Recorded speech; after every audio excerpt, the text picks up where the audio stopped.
Graça e a paz, nosso Senhor e Salvador Jesus Cristo. Vamos para mais 10 minutos de graça de hoje, 10 minutos ouvindo e aprendendo a palavra do Senhor.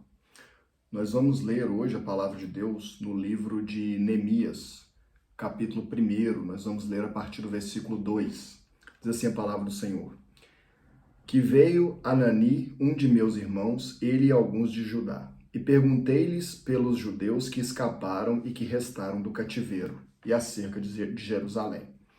E disseram-me, os restantes que ficaram no cativeiro, lá na província, estão em grande miséria e desprezo, e o muro de Jerusalém fendido, e as suas portas queimadas a fogo.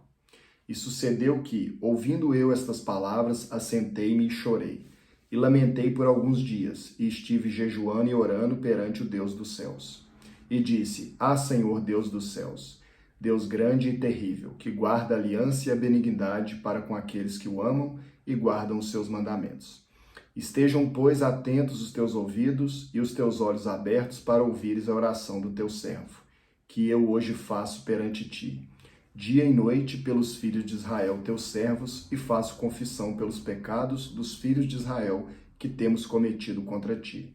Também eu e a casa do meu pai temos pecado. Então vamos contextualizar.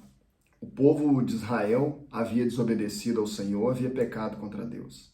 E em razão disso, Deus permite que a Babilônia conquiste aquela terra de Israel e o povo hebreu, o povo judeu, eles são levados cativos, são levados como escravos. E logo nos primeiros versículos, nós vemos que o povo estava em grande miséria e desprezo.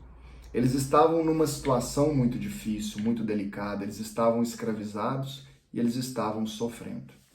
O primeiro ponto que nós precisamos analisar é saber o porquê o povo estava em dificuldade. E a palavra de hoje ela vai falar sobre restauração. E nós vamos ver que do mesmo modo como Deus ele restaura o povo de Israel, os muros de Israel, a proteção de Israel, a proteção de Jerusalém, ela é restaurada nesse texto. Do mesmo modo, eu quero profetizar e declarar sobre a sua vida que hoje Deus ele vai iniciar um tempo de restauração sobre a sua vida. Então, se você tem vivido um momento de perdas, onde você olha para trás e nota que algumas coisas, algumas áreas da sua vida, elas foram destruídas, eu quero declarar sobre a sua vida nesse dia que Deus está iniciando hoje um processo de restauração. Deus vai iniciar uma restauração nos seus relacionamentos, Deus vai iniciar uma restauração na sua vida financeira, Deus vai iniciar uma restauração principalmente na sua vida espiritual. Se você olha para trás e você percebe que você se encontra como esse povo se encontrava nesse momento, né, em desolação, em miséria, em desprezo, em alguma área da sua vida, Deus ele vai iniciar hoje um processo de restauração. Primeiro nós precisamos entender o versículo 3 do capítulo 1 diz, e disseram-me, os restantes que ficaram no cativeiro lá na província estão em grande miséria e desprezo. Por que eles estavam em miséria e em desprezo? Porque eles haviam pecado contra Deus, eles haviam desobedecido ao Senhor. Então, o primeiro ponto para que Deus inicie um processo de restauração nas nossas vidas, nós precisamos entender que o que nos levou à destruição foi uma única coisa, o pecado. Quando nós pecamos contra Deus, nós trazemos sobre a nossa vida um processo de maldição. Mas nós vamos ver também que esse processo ele é quebrado quando há da nossa parte o arrependimento. A escravidão e os sofrimentos eram consequências do pecado. No versículo 4, Neemias diz, e sucedeu que, ouvindo eu essas palavras, assentei-me e chorei, e lamentei por alguns dias, e estive jejuando e orando perante o Deus do céu. O primeiro ponto, quando nós entendemos que iniciou-se um processo de destruição na nossa vida, nós precisamos nos arrepender, nós precisamos chorar diante de Deus, nós precisamos confessar diante de Deus os nossos pecados, nós precisamos ir a Deus não com falsidade, mas com sinceridade de coração. Eu preciso dobrar os meus joelhos e falar, Senhor, eu sei que essa escravidão, eu sei que esse processo de dor, de desespero que se instaurou sobre a minha vida, ele é consequência do meu pecado, da minha desobediência diante do Senhor. Então, esse é o primeiro ponto, reconhecermos que pecamos contra Deus, dar nome aos pecados. Deus, eu desobedeci ao Senhor cometendo essa ação. Deus, eu fiz isso e eu sei que foi errado, eu sei que foi pecado diante do Senhor. E eu sei que isso trouxe uma legalidade para que o mal agisse na minha vida. Ao ouvir a condição do povo, Neemias chorou, ele se quebrantou, ele orou e jejuou diante de Deus. O versículo 5 diz assim: E disse: Ah, Deus dos céus, Deus grande e terrível, que guarda a aliança e a benignidade para com aqueles que o amam e guardam os seus mandamentos. Olha, depois de nós reconhecermos que nós pecamos contra Deus, depois de nós dobrarmos os nossos joelhos diante do Senhor para pedir perdão, misericórdia e nos arrependermos dos nossos pecados, nós precisamos nos lembrar também quem Deus é. E é isso que Neemias faz no versículo 5 do capítulo 1. Ele diz: Deus grande e terrível, que guarda a aliança e a benignidade para com aqueles que o amam e guardam os seus mandamentos. Nós precisamos nos lembrar que Deus, ele é grande, ele é poderoso, ele é soberano, mas ele também é benigno, ele é gracioso, ele é misericordioso, ele é um Deus que está disposto a nos perdoar todas as vezes que nós vamos diante dele em humilhação, com o coração quebrantado e nos arrependermos. Ele está pronto, ele está disposto a nos perdoar. Assim como aquele pai da parábola do filho pródigo, que ele tem uma expectativa no coração dele de que o filho volte para casa, há também uma expectativa no coração do nosso Deus de que nós nos arrependamos para que ele possa encerrar esse ciclo de escravidão, esse ciclo de dor, esse ciclo de desespero sobre as nossas vidas.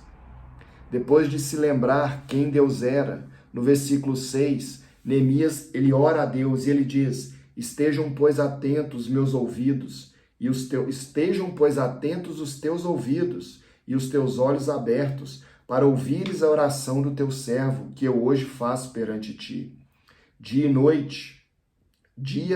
noite, pelos filhos de Israel, teus servos, e faço confissão pelos pecados dos filhos de Israel, que temos cometido contra ti.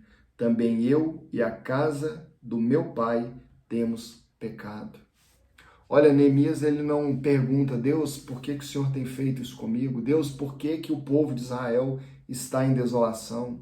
Olha, Deus, eu vejo tanta gente fazendo até coisas piores e parece que elas não são punidas. Não, Neemias não vai diante de Deus com esse espírito de soberba e de arrogância. Neemias vai diante de Deus e ele confessa, ele diz assim: olha, temos cometido contra ti. Neemias diz: olha, Deus, nós temos pecado e faço confissão pelos pecados. O princípio, talvez o ponto mais fundamental, talvez a regra de ouro para que Deus inicie uma restauração nas nossas vidas, é nós confessarmos os nossos pecados diante dele. Neemias confessa os pecados diante de Deus. Neemias, após chorar, jejuar, se arrepender, confessar diante de Deus os pecados, ele inicia um processo de reconstrução dos muros de Jerusalém. Aprendamos hoje com Neemias, choremos diante de Deus, nos arrependamos diante do Senhor, porque feito isso, ele vai iniciar esse processo de restauração sobre as nossas vidas. A palavra nos diz que Neemias ele demorou 52 dias para restaurar os muros de Jerusalém. E eu quero declarar essa palavra sobre a sua vida. E se você crê nesse dia, eu creio também que do mesmo modo como em 52 dias Neemias ele restaurou os muros de Jerusalém, da mesma forma Deus ele vai restaurar a sua vida, as áreas da sua vida que estavam destruídas em 52 dias. Se posicione diante de Deus. Após ouvir essa palavra, não faça mais nada além de dobrar os seus joelhos diante de Deus. Declare diante de Deus o seu pecado, peça perdão, se arrependa e declare também para Deus que você crê que do mesmo modo como em 52 dias os muros de Jerusalém foram restaurados, assim também Deus, ele pode, nesse tempo, restaurar a sua vida. Inicie um processo de quebrantamento, um processo de oração. Tenha uma vida de oração, de leitura da palavra, de jejum. Separe um dia da semana para que você possa jejuar e se consagrar de maneira mais especial diante de Deus. Deixe que essa palavra entre no seu coração. Creia nela, se apegue a ela.